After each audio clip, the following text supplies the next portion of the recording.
Hi everyone, in this tutorial I'm going to show you how to blend an image with its background using a simple and powerful tools in Canva. Okay, let's get started.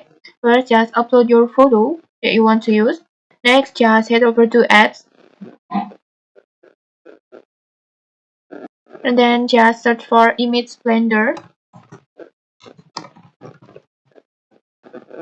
This one.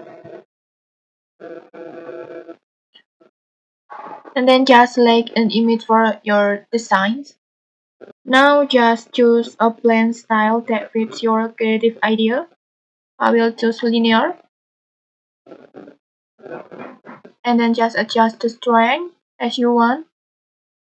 You can also choose radial or brush. If you choose radial, it will look like this.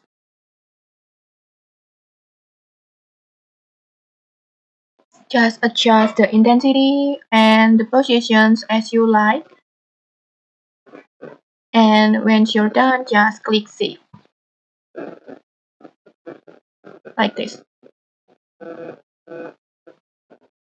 And see, your blended image is ready to use in your design.